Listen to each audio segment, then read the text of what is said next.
1, 2, 3, 4.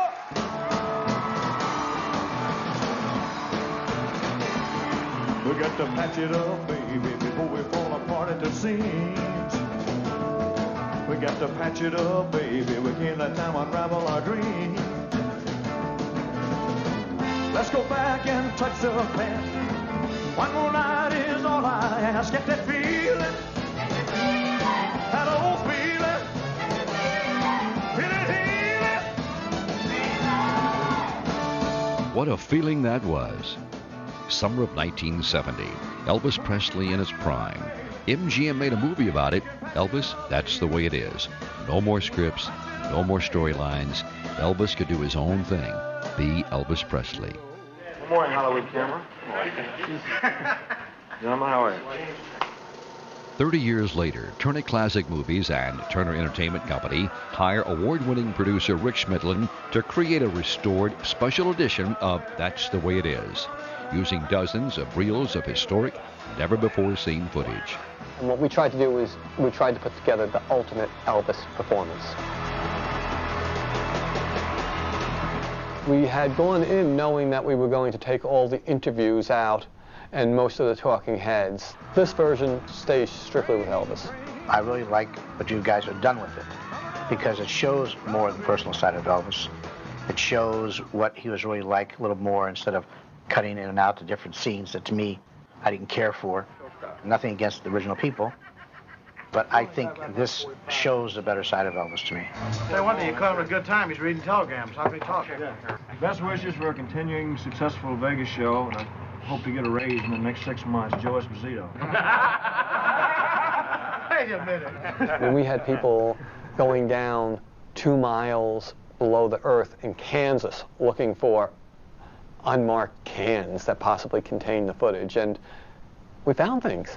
We found the original 16-track masters. So we were able to go in the studio and digitally remix this from the 16 tracks so that you could now hear things that you never heard before and see separations of music that you never had seen before. Well, I can't stop loving you. I said I'm made up my mind. I think they're going to love it for several reasons. Just the interaction between us and Elvis and the way it all came, like you said, the way they all came together is great, you know, because it really gives people an idea of what it was like, you know. That's literally what it was like. Little sister, don't you? I remember we were all pretty nervous about it, but because there's no script. You know, what are we supposed to do now? Well, we just did what came natural. We did what we did, and that's why it's so accurate. Little sister, don't you do what your big sister do? When I watched this film, I enjoyed it because I knew all that stuff was there, and now I'm just happy that they brought it to the forefront. He made everyone feel at home right away. It was very easy to get along with. Just couldn't have been easier.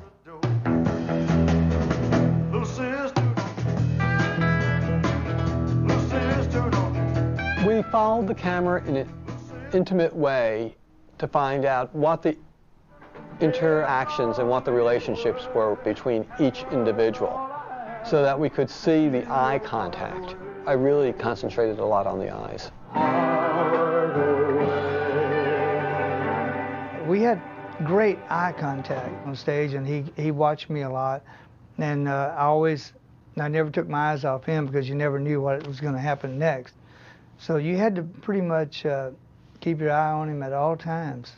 Well, there's one point in the film that I'm right towards the beginning of it. He goes in the song, when I say, and he wanted me to be there. When I said I needed you. We rehearsed probably 200 songs with him. When we played them with him, it wasn't like a rehearsal. It was more like we were just having fun. It was more like jamming almost. But Elvis was always in charge. You know, there was nobody else in charge but him. James, 1 minute, man. Wait a minute.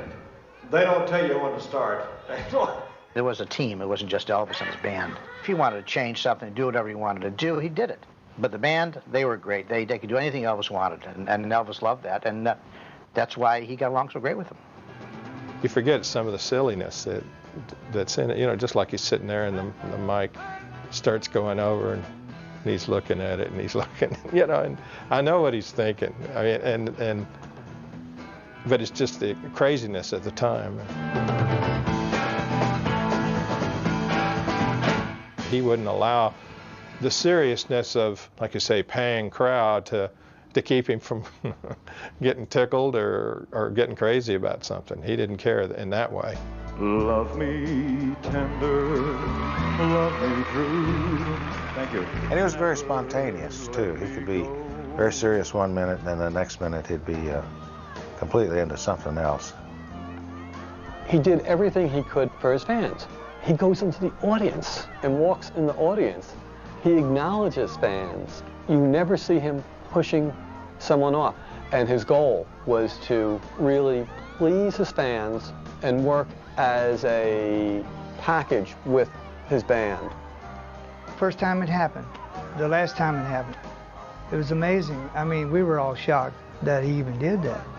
And I'm sure the Colonel Parker was too, but it was great. It was great, man. And when he got back on stage, he said, boy, I don't know if I'll do that again. But he loved it. I think it's going to shock people when they see how good he looked. When he put on his white stage suits in 1970, he had a 32-inch waist and in the top physical shape, probably the best physical shape of his life. Thank you very much. Wise men say only fools rush in. Oh, but I can't help falling in love with you. I remember what those days were like, what he was like, how he treated people, and the warmth you got out of him, and it was like just one big happy family, working together and playing together. I feel good that I was there for that filming of that. And it just gives me great feelings to see and remember Elvis that way. Elvis was a true musician and a true vocalist, you know? And when he sang, I really believe the lyrics went through his mind, then through his heart, and then came out his mouth. 30 years later, this is Elvis from the Heart, a film that finally captures Elvis at the peak of his powers. A film not about the legend, not about the celebrity, a film about the artist, the performer, Elvis Presley. This is what Elvis is supposed to be. It's not just for Elvis fans. It's for people who want to be entertained by truly the greatest vocalist of the 20th century.